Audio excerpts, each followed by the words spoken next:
Vamos mergulhar fundo no cérebro para a gente entender um pouco melhor as doenças neuropsiquiátricas. A ciência hoje em dia está abrindo janelas incríveis, janelas que mostram o que acontece quando as conexões mais básicas do nosso cérebro, as sinapses, sabe, quando elas começam a falhar. E a grande pergunta que vai guiar a nossa conversa é: o que significa de verdade uma conexão cerebral rompida? Qual é a cara disso, sabe? Desde o nível microscópico até aquilo que a gente consegue ver no exame de imagem. É isso que a gente vai descobrir. Olha, para entender o todo, a gente precisa começar pelo bem pequeno, pelo mínimo detalhe. Então, o nosso ponto de partida vai ser essa rede de comunicação incrível, super complexa que existe dentro do cérebro. Pensa só na escala disso. São mais de 10 bilhões de neurônios. É muita coisa. E cada um deles se comunicando com milhares de outros. O ponto de contato, aquele lugarzinho onde a mágica toda acontece, é a sinapse.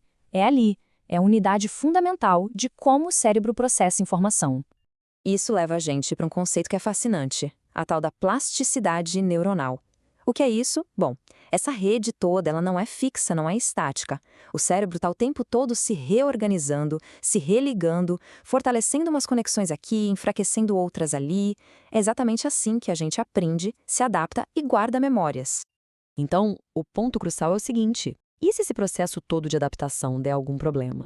Se a estabilidade dessas sinapses se perde, circuitos inteiros podem simplesmente entrar em colapso. É aí, nesse ponto, que muitas doenças neuropsiquiátricas começam a dar os primeiros sinais. Ok, mas como é que isso se manifesta em doenças específicas? Vamos ver uns exemplos bem concretos que mostram como uma única falha, uma disfunçãozinha na sinapse, pode ter consequências gigantescas. Olha só esse número, 80%. 80. Essa é a taxa aproximada de hereditariedade dos transtornos do espectro autista. O que isso quer dizer? Quer dizer que a genética tem um papel muito, mas muito forte mesmo nessa condição. E a pesquisa genética já achou algumas pistas bem importantes. Existem mutações em genes como o NRXN e o NLGN que afetam as moléculas que funcionam basicamente como uma cola, sabe? Elas mantêm as sinapses grudadinhas. Se essa cola falha, a comunicação entre os neurônios fica toda comprometida, lá na base de tudo. Um outro exemplo muito claro é a síndrome do X frágil. Aqui, a causa raiz é um único gene defeituoso, um só. A falta da proteína que esse gene deveria produzir prejudica diretamente a plasticidade sináptica, ou seja, a capacidade do cérebro de aprender. É uma ligação super direta, sabe? Um gênio, uma proteína, uma função cognitiva afetada. Beleza, então a gente entendeu o problema lá no nível micro, na sinapse. Mas como que os cientistas e os médicos conseguem enxergar os efeitos disso no cérebro como um todo? Bom, para isso, eles usam umas ferramentas super poderosas, que dão uma visão do quadro geral, a visão macro. Existem basicamente duas grandes categorias de neuroimagem. Pensa assim, a imagem estrutural é como olhar a planta baixa de uma casa.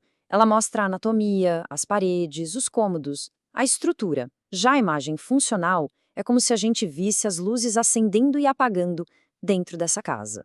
Ela mostra quais áreas estão ativas, quais estão consumindo energia naquele momento.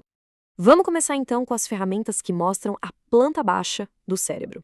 Vai ser um tour rápido pelas principais tecnologias de imagem que mostram a estrutura. A tomografia computadorizada, a famosa TC, usa raios-x para criar como se fossem fatias do cérebro. E aí cada tecido aparece num tom de cinza diferente. O detalhe mais importante aqui é que sangue fresco de uma hemorragia aparece branco, bem brilhante. Por isso que a TC é excelente para detectar sangramentos agudos. Agora, a ressonância magnética, ou RM, é outra história. Ela usa campos magnéticos e é simplesmente fantástica para ver tecidos moles. A água, por exemplo, pode aparecer preta numa imagem e branca na outra, dependendo do ajuste. E é essa flexibilidade que permite ver as substâncias brancas e cinzenta do cérebro com uma clareza, assim, incrível.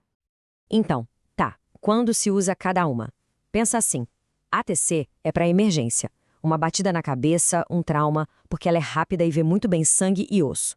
Já a RM, apesar de ser mais demorada, dá um nível de detalhe que não tem comparação para tecidos moles. É a escolha para investigar um tumor ou alguma alteração mais sutil na estrutura do cérebro. Certo, agora vamos ver o cérebro em ação. Para isso existem exames como o PET e o SPECT. Como eles funcionam? Basicamente, um marcador radioativo que dura pouquinho tempo é injetado. Esse marcador vai parar justamente nas áreas do cérebro que estão mais ativas, que estão gastando mais energia. Aí um scanner consegue detectar esses sinais e cria um mapa de atividade, mostrando quais partes do cérebro estão, digamos, ligadas naquele momento. Ok, com todas essas ferramentas na mão, como é que os médicos e pesquisadores usam isso para resolver os quebra-cabeças da clínica? Tem um caso específico, a relação entre epilepsia e depressão, que mostra o poder absurdo dessa tecnologia. Então, temos aqui um mistério clínico muito interessante. A ligação fortíssima entre epilepsia e depressão. E não é só coincidência, não. O que a neuroimagem está mostrando é que existe uma conexão biológica muito profunda entre as duas condições. É uma via de mão dupla, literalmente. Quem tem uma dessas condições tem um risco maior de desenvolver a outra. Isso é um sinal muito forte de que talvez não sejam duas doenças separadas que acontecem ao mesmo tempo, mas que elas podem, na verdade, compartilhar a mesma raiz biológica. E foi aí que os exames de PET trouxeram uma pista fundamental. Tanto em pacientes com epilepsia do lobo temporal quanto em pacientes com depressão, os exames mostraram uma coisa em comum: uma redução nos receptores de serotonina em áreas bem parecidas do cérebro.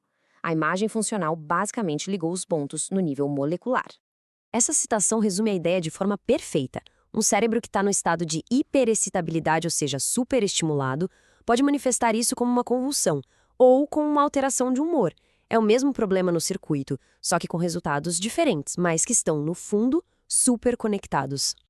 E com isso a gente volta à nossa pergunta lá do começo. Agora temos uma ideia bem melhor de como é uma conexão cerebral rompida tanto lá na sinapse quanto no que a gente vê no exame. Mas a tecnologia não para de avançar, né? Então a pergunta que fica é, conforme essas janelas para dentro da mente ficam cada vez mais nítidas, o que será que a gente vai ver a seguir? Que outros segredos a gente vai desvendar?